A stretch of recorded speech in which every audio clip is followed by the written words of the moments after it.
Hello and welcome to the second video in my four-part series where I share with you 9 Stoic practices to help you find the calm in the storm. Philosophy to the Stoics is something you do, not something you have.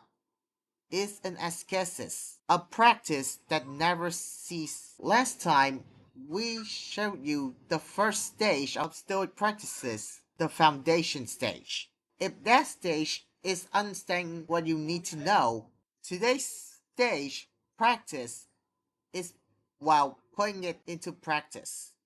The Stoics understand that people are basically weak before the shocks of fate, and their solution is psychological inoculation.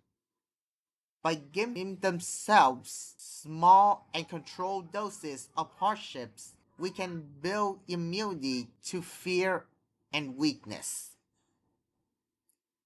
The first third practice I'll share with you today, and the third practice overall, is premeditatio malorum, which is Latin for thinking beforehand about bad situations.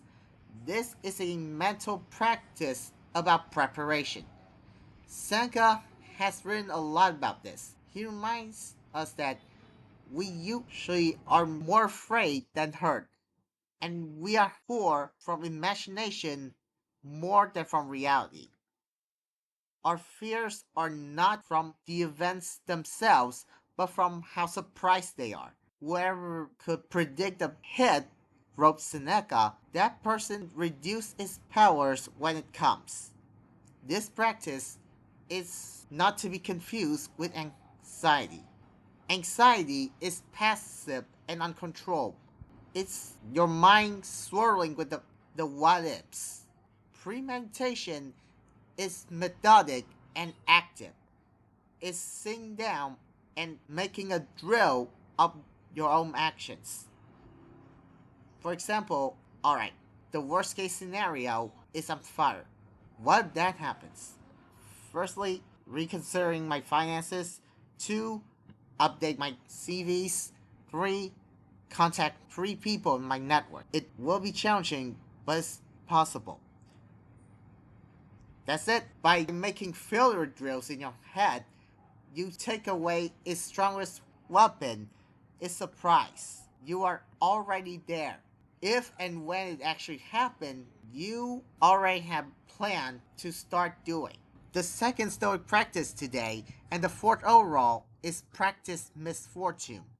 If premeditatio is preparing your mind, practice misfortune is preparing the physical.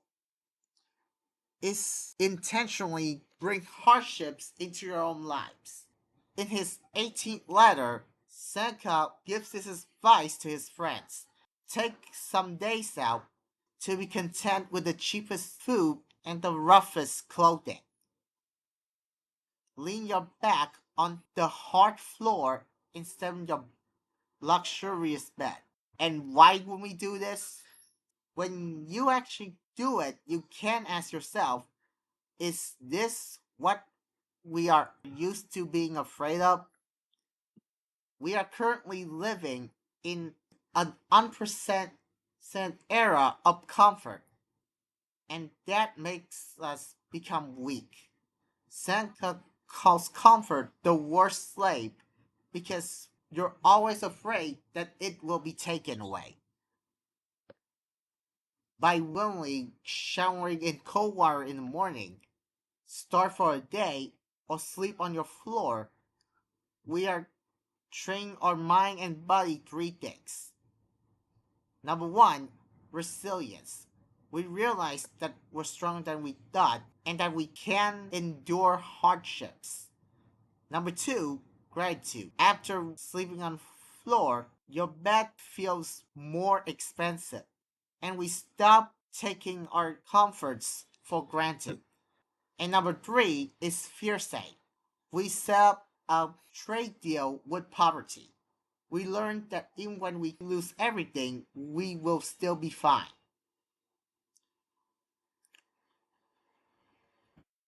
The third practice I'll show you today, and the fifth overall is journaling, a mirror to your soul. This is not just any lesson, it's a linchpin. It's the laboratory, your gymnasium, where every single other lessons is being put to practice, observation, and fortification. Marcus Aurelius' Meditations is actually his personal diary. It is not written to be published, but rather ta ace Hilton for himself. A Stoic journal is not a place to record events, but rather a tool for self examination. Seneca explains his nightly habit. When the night comes and my wife is in bed, I re examine the entirety of my day and re record what I did and say without hiding anything with myself and without missing anything. He asks himself such questions as: what bad habit did I fix? What influence did I resist? Where did I become better? And where did I go wrong? The journal is where you practice playing control through questions like: what did I worry about today? And is it in my control? Is where you practice premeditatio malorum. What could happen tomorrow, and how will I face good faith? And is where you practice your perceptions. Who did I make a wrong assumption about? And what's the truth behind it? Without a journal, philosophy is just style, no substance. Actually writing things out, turning invisible thoughts into visible words, will bring clarity and self-perception. In the next video, I will enter the third section with you: vision, a view from the universe. If you want to see more of this, please like and subscribe. Thank you.